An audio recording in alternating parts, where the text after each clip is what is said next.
Well, first of all, thank you all for joining us today for our May webinar.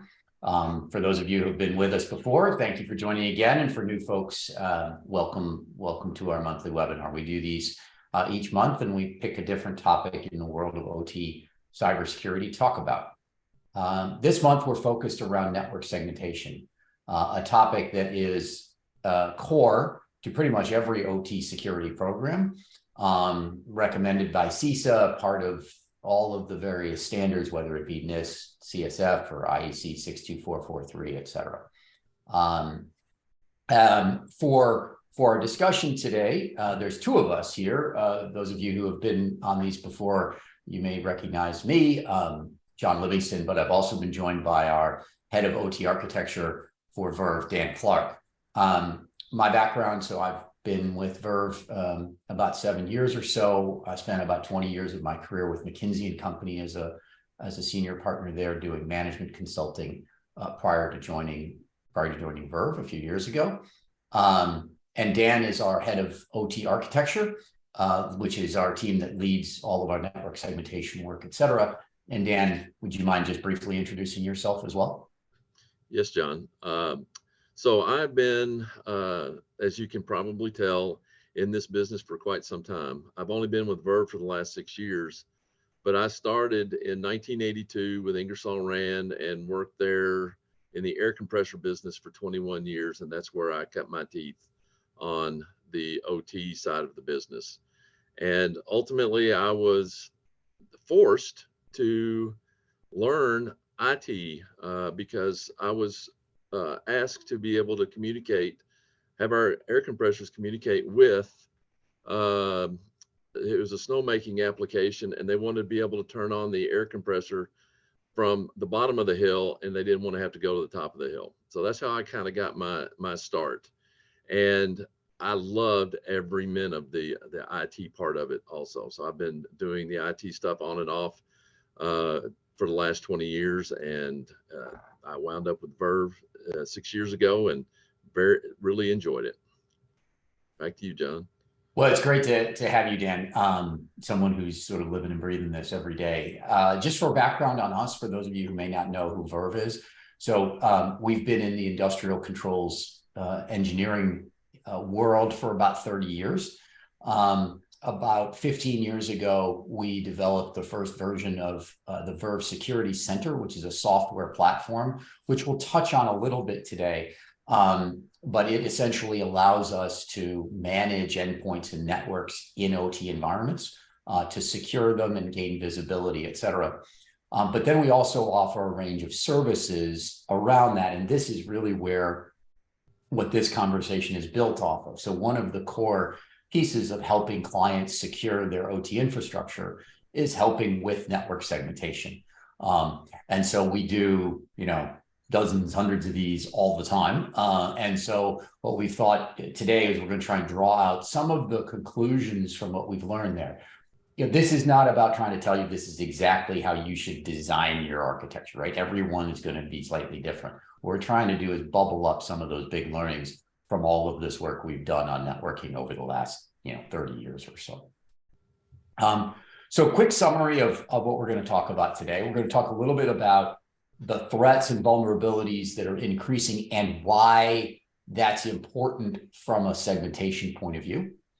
We're then going to talk about how network segmentation fits into a defense in depth sort of model.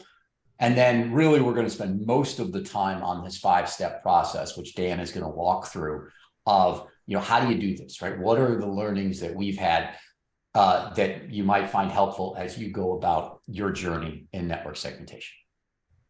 So to start with, the growth of known vulnerabilities in the OT environment is quite staggering, frankly.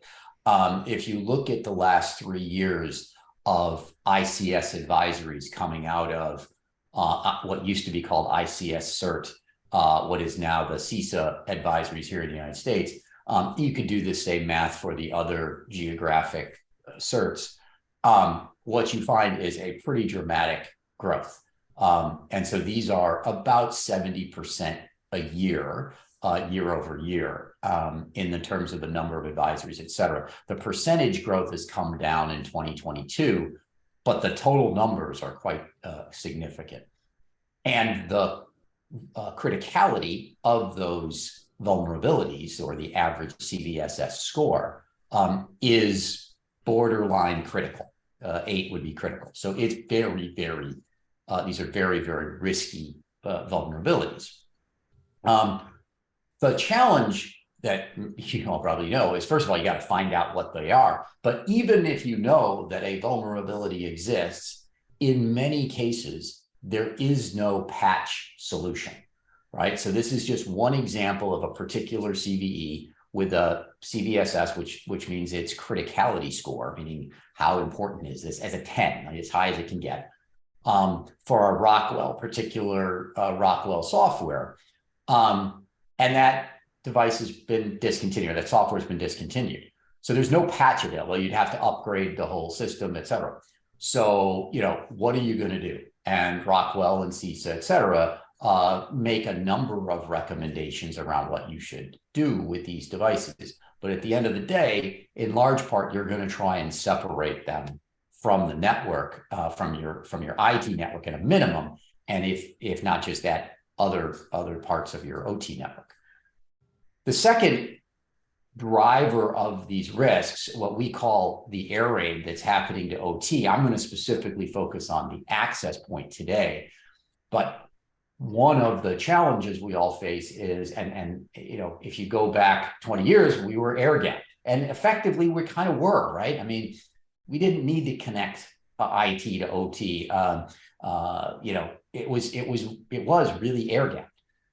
What's happening is that air gap is going away. And frankly, in almost all cases, when people say they are air gapped, they really are not air gapped. And this comes down to, well, okay, you're air gapped, but you've got some vendor who does connect into your system. Or, well, we're air gapped, but occasionally we have people come in because we have to update software, and they bring their laptops in and they bring them across into our environments.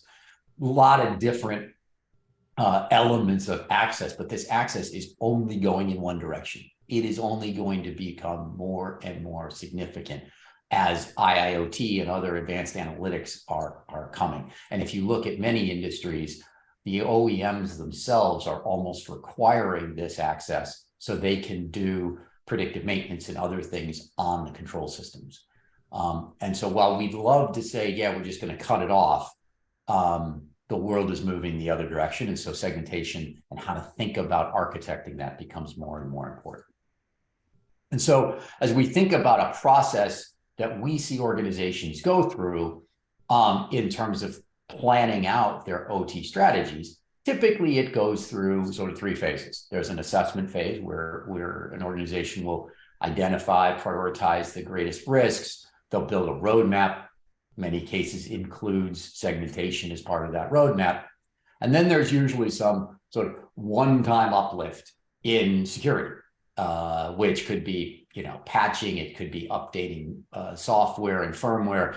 And oftentimes that includes, sort of a work through of network segmentation. And we're going to talk through, what those phases are and how they look. And that's really the meat of today's discussion. But let's not forget the maintain phase, because we often find organizations will go in and segment, and then we'll come in and we do our assessment. They segmented 5 years ago, let's say. We'll come in and do an assessment, and what we find is that segmentation has not been maintained. Changes happen, new devices get added, et cetera. And as one of my colleagues says, rot sets in. And that rot is a weakening of segmentation. As an example, I've got a firewall separating out a particular critical system, but people have created dual NICs to allow for access behind that firewall without going through it. And no one monitored that and maintained that over time. So we can't forget that maintenance phase. We're not going to spend as much time on that today. We're happy to talk more on a different webinar, but let's not forget that is important out there. And so that assessment process turns into defense in depth model. And this is the the traditional DHS, Department of Homeland Security here in the United States, defense in depth model, which goes through policies and procedures and networks, et cetera. But obviously, the network pieces of defense in depth, both at the perimeter, meaning the internet-facing firewalls for the corporation, as well as the perimeter of your OT networks, if they're grouped together, is important. But then absolutely, that separation between IT and OT, and then within OT or in ICS, how are we breaking up that network? Obviously, very, very critical parts of the overall journey. And just to highlight that, this comes right out of the CISA recommendation. So CISA, every single time there is a major vulnerability, et cetera, they release essentially very, very similar recommendations. And a lot of it comes down to ICS network architecture and perimeter security, utilizing segmentation, implementing topologies, using one-way communication diodes if possible, and obviously on the network perimeter security as well. So this is a critical topic in whatever OT security program you're going to go through. So with that as set up, I'm now going to hand it over to Dan to talk about this 5-step process that we've been using, for 20, 25 years, of how do you actually go through executing on one of these network segmentation efforts. So Dan, I will stop sharing and allow you to pull up your screen so you can drive the ship here.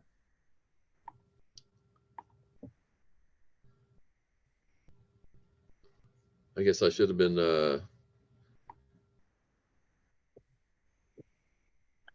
We can see it perfectly. Thanks.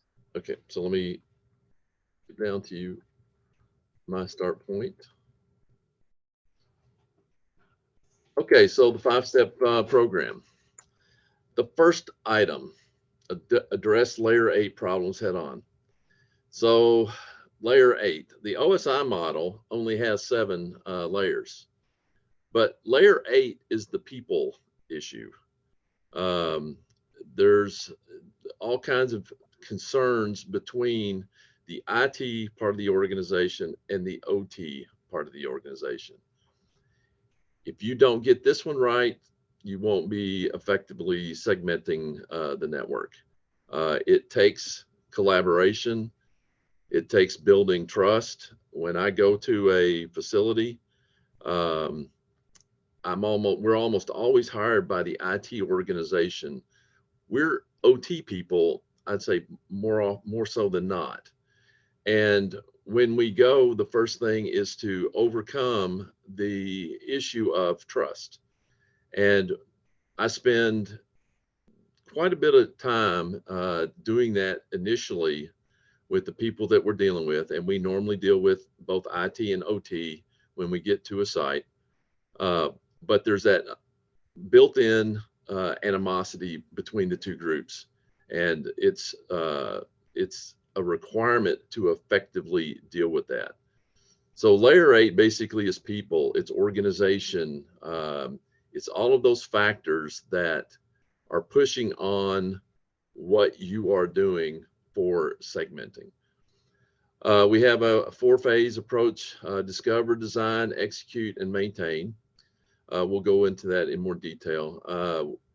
The big piece is discovery. We got to know what is there. We got to know a lot about the network and what risks that exist in the network. We will then develop with the design, we'll create an implementation plan and we'll execute that plan. And those plans are trade-offs between, cost and budgetary issues. And that can't be minimized at all. Always there are cost issues that you have to deal with. And we struggle with that every day with our clients. And then for maintenance, think globally, act locally. So what is network segmentation? So as I was preparing for this webinar, I looked up several different places for the description. And I thought Cisco, they've been doing this forever.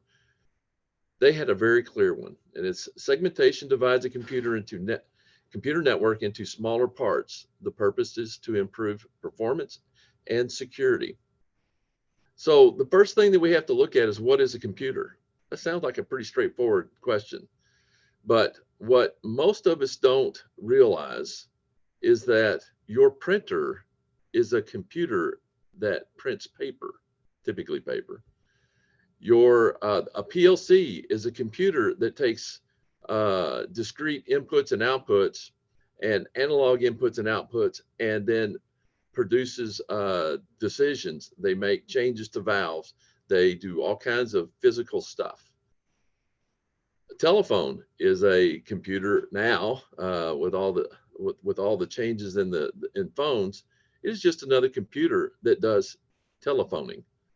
So we can go through every single device that connects to the network, and it ultimately is a computer. It's also an attack opportunity. So we've got to be worried, and we got to be concerned about all of those things. So why segment? First of all, is to improve the operational performance. If you break these systems up, these individual networks up into smaller networks, then from a hardware software perspective, we can actually make the system operate more consistently. And if you get into a situation, typically with much older equipment, you can actually take a network down by not having enough performance in a switch or a firewall or a router. So it can create problems if you don't put new equipment in periodically. Second thing is to minimize damage from a cybersecurity attack by minimizing pivoting. Now, I highlight the word pivoting because one of the things we're going to get into is, how much do you need to do now? Do something. And the reason I say do something is, typically from a cybersecurity attack, they find an entrance into the network somewhere. And the goal is to pivot from that particular machine or that particular device into a place that has more access to more things. If you are segmented, it makes it much more difficult to pivot from, let's say, a PLC that's operating in one part of the plant to the actual DCS system. So pivot, you want to minimize that pivoting ability, and segmenting the network. The attacker has to go through each network, and typically each network has a set of credentials that you have to get through. So this is where the benefit of the segmentation comes from a cybersecurity perspective. You also want to protect vulnerable devices. So maybe we want to put a firewall to protect the boiler, because if the boiler goes down, everything goes down. You might not even have electricity. Depends on the application, of course. And then to reduce scope of compliance. Here you have situations where, and we do a lot of stuff in the power industry as well. The power industry has regulations that if you are, quote, too big, if you're a certain size in megawatts, then you have more requirements than a plant that has smaller number of megawatts. So you can segment that network to make basically 2 networks out of that one, and you can actually reduce the requirements for complying to regulations. So why not segment? Cost. All this costs a whole lot of money. The hardware costs a lot of money. The infrastructure cost, the fiber cabling infrastructure costs a lot of money. It all costs a lot of money. And then complexity. One of the concerns that I've run into in the last few years is we've had some of the IT organizations, shockingly, they don't want to have as many network segments because it's, in quotes, too complex. I find that just a little bit humorous, but it does make things a little more difficult. To have a flat network is less complicated from the standpoint of moving around in the network and getting data from point A to point B. But boy, does it make it a whole lot easier for the cyber attackers to get to everything, important stuff. Flat generally is bad from the standpoint of cybersecurity, but it is less complex. So, so basically, you've got these are the key challenges that we have to deal with. IT, OT, you know, the first key, who owns the network management? Is it the IT guys? Is it the OT organization? Or do we share it? This is always a tough one. So first of all, IT people, they're typically very knowledgeable about networking. Notice I say typically, it's not always the case. Also, they're really not aware of the process risks that are out there. They're very aware of cybersecurity risks, but not risks when it comes to the process. I can't tell you how many times I have heard when I've been at a site, and I've been to quite a few sites in the last 6 years. Well, those IT people haven't even been to the plant. They've never darkened the door. Then the IT people, okay, so the I people have similar concerns about the OT people. So on the OT side, they really know the process. They know it inside and out, typically. But I tell you what, they're really risk averse when it comes to making changes. I deal constantly with, we don't make any changes after Wednesday. You better be making changes Monday, Tuesday, or Wednesday, because we're not going to allow you to do it on Thursday and Friday. And heaven forbid you even think about doing something on a weekend. The OT people get to the point where, oh, there's a holiday in the middle of the week. We can't do anything this week. There's a ton of excuses because from their perspective, making change potentially creates big opportunities for outages, and then their jobs go dramatically more complicated, and they don't want to be working Christmas Day or Thanksgiving Day because some IT guy decided to patch a system somewhere. So it's a constant battle between the two groups. Now, for all this stuff to work, these guys have to work together. Again, they both have different goals. Both these organizations have different goals, and they must find a way to work together, because the IT systems, typically more on the business side, they could take the OT system can take the IT systems down too. Heaven forbid we have a pivot from inside the OT network to come up into the IT or business network. The same thing going the other way. You can have pivoting from some computer that's doing spreadsheets and email, and somebody got a virus that basically gets pushed over into the OT organization because they were able to pivot down into the OT space. So this is a constant battle. It has to be met head on. Now, without revealing all of the things that we're going to be talking about today, my recommended view for doing this is it really should be a shared the ownership and management. The problem on the OT side, a lot of times, if just the IT organization is in control, is the OT guys can't even see a configuration of a switch. Oh, they need to add a device to that switch. You're gonna have to put a ticket in. It takes a while. They're working on something else and they can't get to it right away. So for the OT area, if you have people that are somewhat network knowledgeable. And I think that's very, very, very possible. I'm an OT guy that can do IT stuff.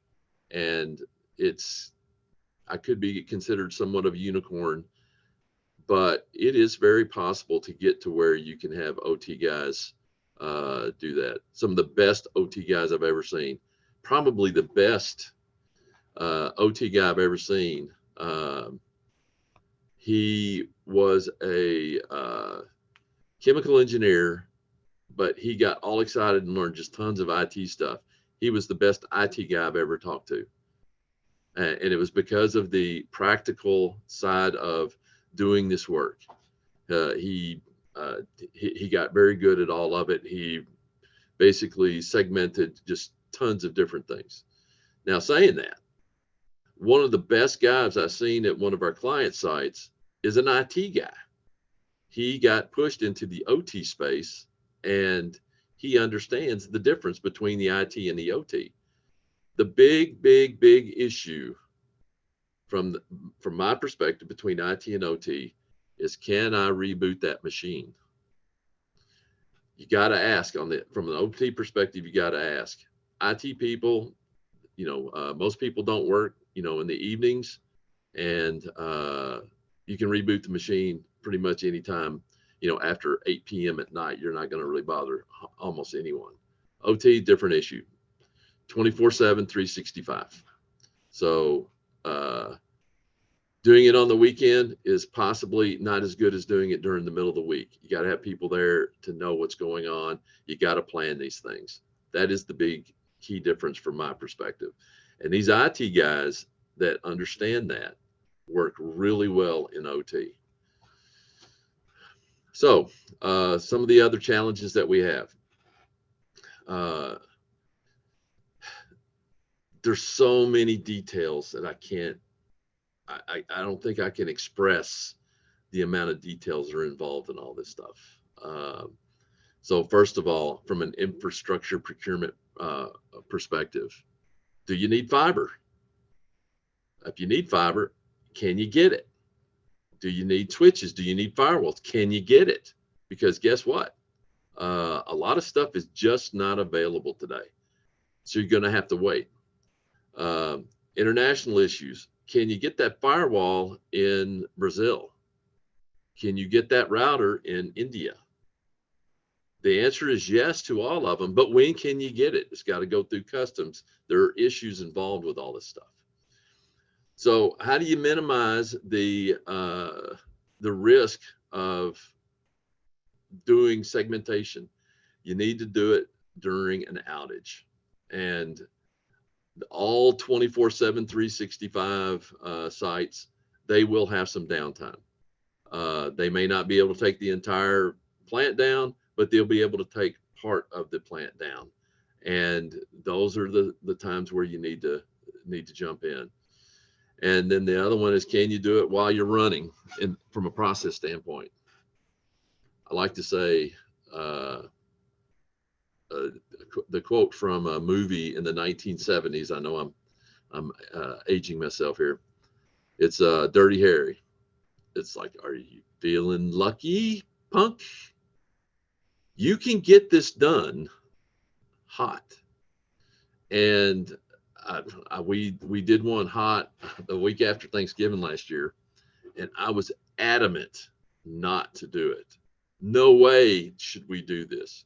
We get there the day before, and we start getting things set up to do the outage and to do the cutover. And we find a half of a HA pair set of firewalls. One of them was dead. Okay, so can we replace it?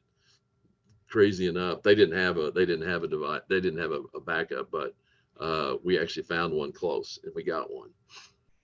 So we looked to find out how long this firewall has been down.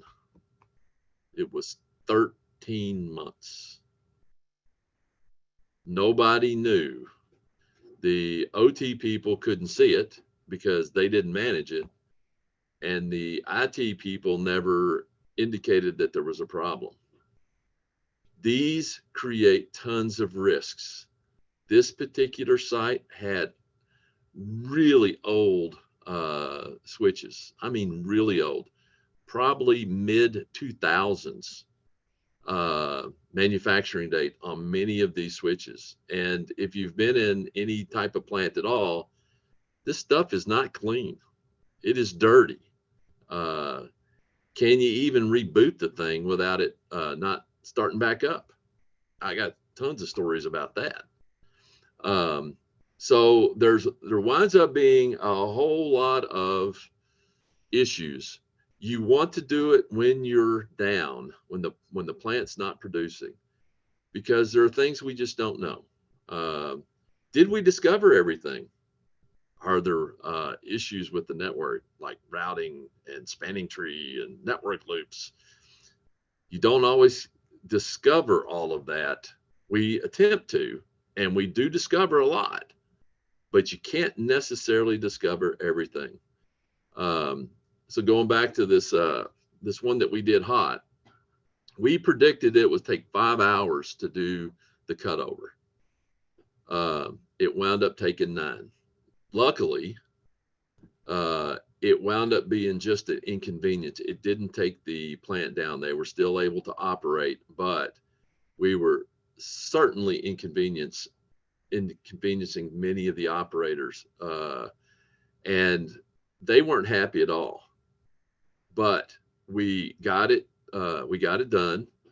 And if I was standing in front of everybody right now, I'd ask, were we successful? I'd like to have opinions on whether we were successful or not. So yes, we were successful. The mill just thought we were wonderful. We took care of a lot of the problems, and getting this stuff accomplished was quite positive. But were we really successful? We were almost twice, it took twice as long to do as we had predicted. So from my perspective, no, we weren't successful. And the biggest issue from my perspective was we let people know that we could do these things hot, and that created other issues for us, but that's a story for another day. So here's the process. So this is, we need to assess what we've got. So we do a discovery. So we typically start with I'll move on. We typically start with a pre-visit, and we will hopefully be able to get the credentials for switches, routers, and firewalls. If we can get that, we can get a lot of information about what we're getting ready to find. In fact, we can actually determine if there is business equipment on, we can determine if there is process control equipment on the business network. If we have access to the OT network, we don't always have access to it initially, then we could do the same. But what we do is we use the switches and routers and firewalls to basically map the network, and then we can figure out what's on every port of all of the switches that we have access to. Once we determine that, each one of those devices has a MAC address. We can actually use our Verve software as a tool to determine what vendor that device is. While we may not know exactly what it is, if it's a Rockwell automation device, it's almost always a PLC or a Rockwell HMI, but something to do with the business network. I mean, the process control network, not the business network. So we can find out a lot about stuff before we go. We also talk to the plants. We want site plans, asset lists with IP addresses. We want the process control system equipment, all the assets that's there. We want any fiber and cabling diagrams, any existing layer 2 and layer 3 diagrams. Just for those not familiar with the terminology, a layer 2 diagram is basically a picture of which switch is connected to which firewall and which router and which other switches. And then a layer 3 diagram basically is all of the IP and the IP information. So we know what segments already exist in the network. And then we request any do we need special training for safety? Are there change processes that we've got to go through, ticketing? There's a lot of stuff that we can do. We can spend 1 or 2 weeks actually, if we have access to that information. The pre-discovery can be quite good. Then we set up a time where it works for the people at the plant. And one of the things that you find out is showing us around for a week, and we typically schedule it for a week. We'll travel on the Monday and travel home on a Friday, but we're there for 3 days, typically, sometimes more. But what we find out is the process control people and the IT people, they've got a day job. This is not it. And we wind up needing to spend time with them a lot in those 3 days, but we don't always get 100% of their time. Not shocking, I'm sure. So we got to get a schedule when those people are available and can spend time with us.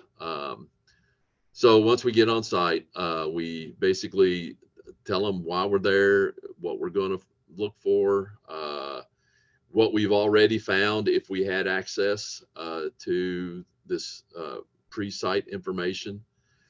And then one of the things to go through is we're going to ask you the same questions multiple times. I remember telling one OT guy that we're going to ask you the same question at least 4 times over the next 3 days. He said, and I told him, I said, I don't want you to be offended when we ask you the same question. And the only reason we're asking you the same question, and that question is, there's nothing magic here. What OT equipment is on the business system or connected to the business system? And I can remember one particular time, and again, I was with our clients too that I've spent a lot of time with. And the OT guy at the site said, oh, there's nothing on the business system, no process control equipment, nothing.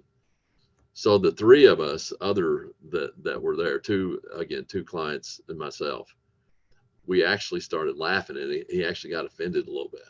And I said, oh, I apologize. We're not here to offend you. What happens is you're not here all the time. This plant has been here for 60, 70, 100 years. You haven't been here for the whole time, so you don't know all what happened. You think that you know what happened, and you do know what happened during your reign, and you know more than anybody else, and we have to have you to be successful. So the only reason we're laughing is we hear the same thing over and over again. There's nothing. And when we keep going back, we always find something. So we review the business system with the IT people. We review the control system with the OT people. We walk the plant down, lots of pictures. And then we identify whether you need physical equipment like fiber and cabinets and switches and firewalls and things. And then while we're still there, we like to do an initial plan. We get a bill of material together.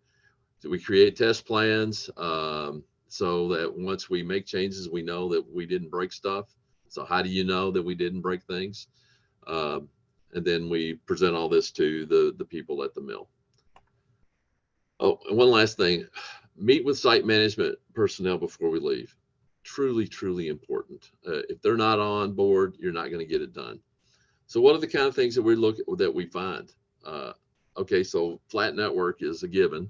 And that's what the goal is to minimize the flatness with segmentation.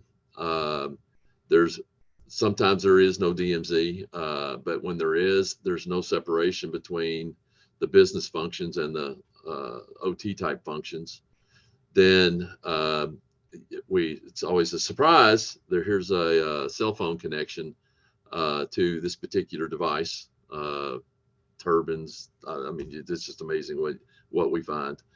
And then this is the big one, is the dual home connectivity. So no, there's nothing connected from the process control system on the business to the business network, but there winds up being, the answer is yes, there is, because there's another connection from that PLC directly to the business network because they need the information. No monitoring and endpoints and communication. Oh my goodness. If I had a nickel for every time I haven't seen monitoring done, then big issue, humongous issue, mismanaged network devices. A lot of this stuff could be resolved if it was managed and configured properly. You got people connecting transient assets into to the process control network. It's their home device, and they wind up connecting. I've seen it all. And then varied and unmanaged remote access. Again, we see that all the time. So then we do the discovery, we do the design. So we're there's several schools of thought. There's the physical, using physical hardware basically for everything. Yes, it's more secure, more opportunities, failures though. It's expensive, and it's less scalable and becomes obsolete over time. There is the logical, basically with common physical equipment everywhere, with VLANs, SD-WANs, so all the software defined new stuff. We got micro segmentation coming along, perceived to be, the logical stuff is perceived to be less secure because of the configuration failures. If it weren't for configuration failures, this is probably even better than the physical as far as security. And it can be less expensive, depending upon what it is. So what do we wind up finding?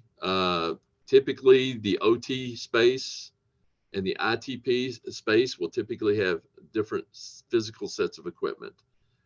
That's the most common what we've seen, but it's still very costly to do that. And then we've got the different standards for creating these designs. So there's the IEC 62443 zones and conduits. The zones basically defines groups of cyber assets that must communicate with one another, naturally grouped based on overall security levels, often structured by function. So you've got building automation, safety controls, SIMs, boilers. So they're grouped by function. It includes specific endpoints and software hardware operations. So the zones are the different areas that you want to communicate in a common way and between and amongst the devices. So the conduits are the ways to, the communication traverses. So it's the logical, physical grouping of the communication channels between the zones, essentially the cyber assets and protocols that enable network connections allowed for command and control, and it intended as a way to define security levels for communications. This has a lot to do with firewalling and access control lists and how you actually get to the segmentation piece. How do you accomplish it?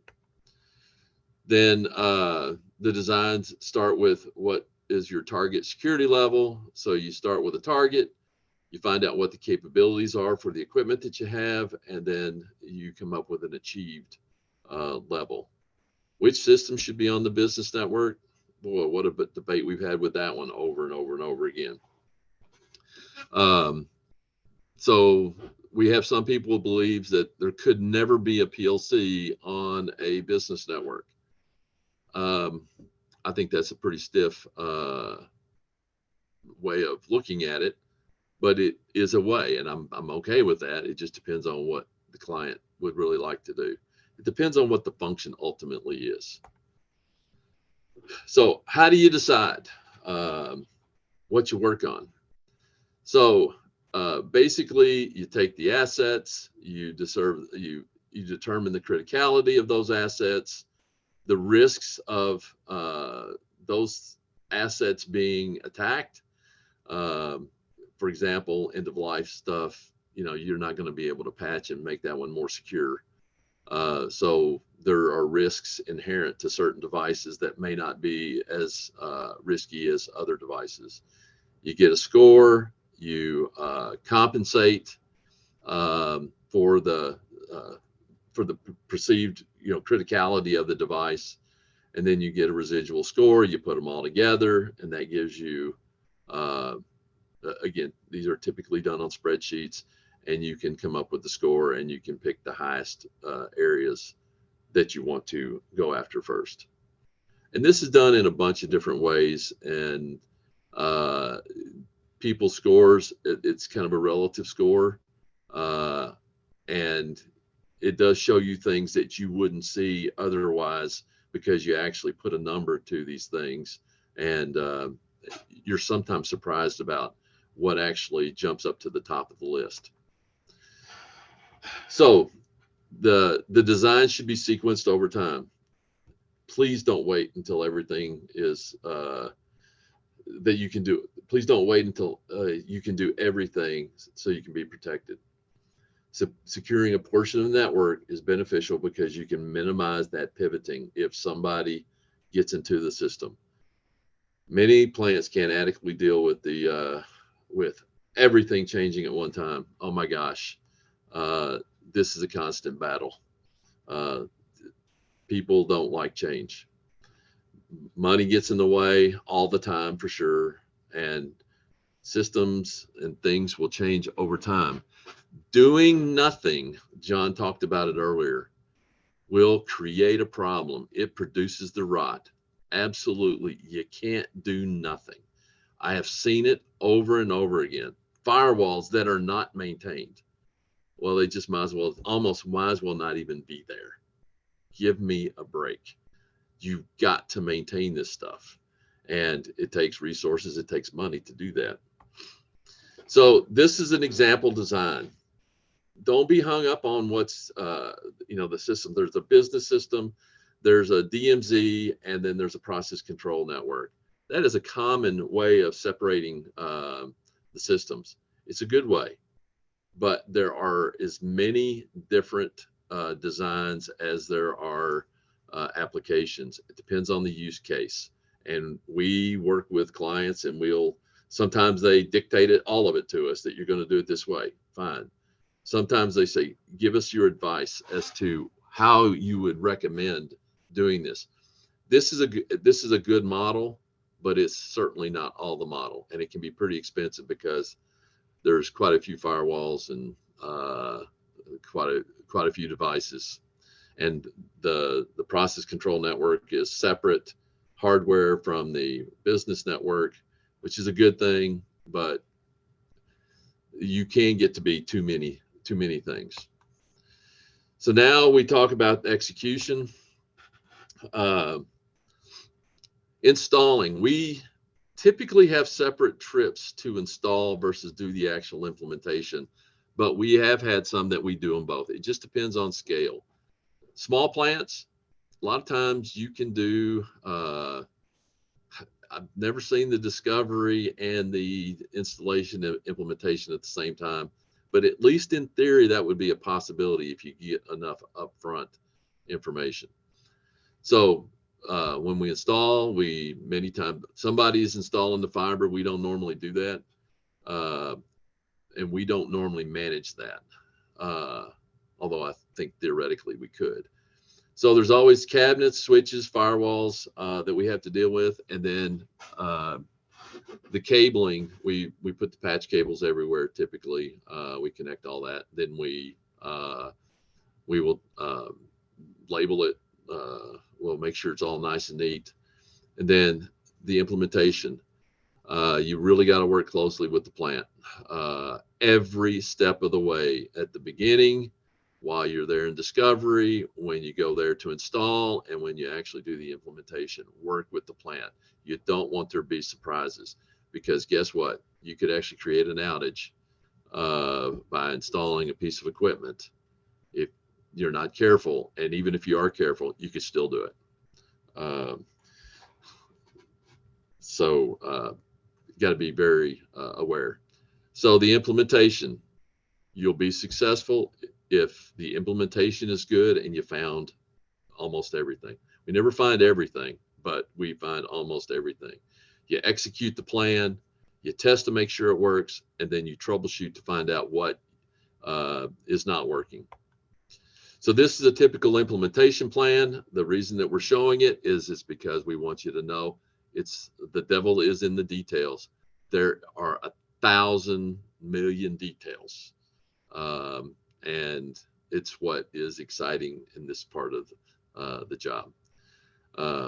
What you don't see on here is there's always a rollback plan. We've had to do that at least a couple of times, that you get through, something's not working, again, something that we hadn't predicted. So we roll back to where we were beforehand. We don't burn the bridge behind us. And I don't think we've ever burned the bridge behind us. And we don't burn it because we need to be able to roll back in the event there's an issue. Then document. You want at least a snapshot in time of the network. A lot of times this documentation will not be updated, but at least it gives you a starting point at some point in the future.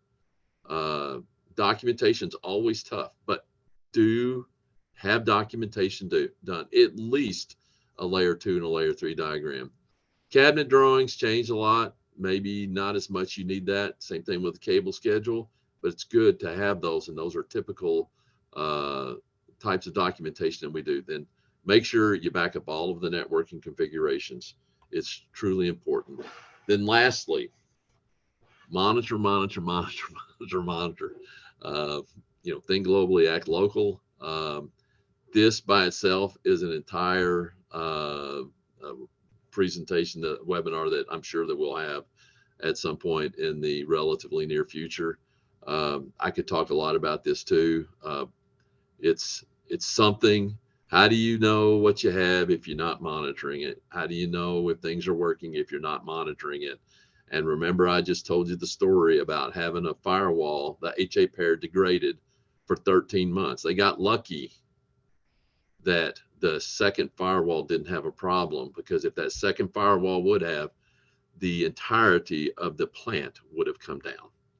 So they got lucky. And if you like luck and hope, man, life is good. So I know we went through this pretty quickly. I've been doing this for several years now. I don't know everything there is to know about it. I learn more every day. That's why I love my job. And that's what's so exciting about this work.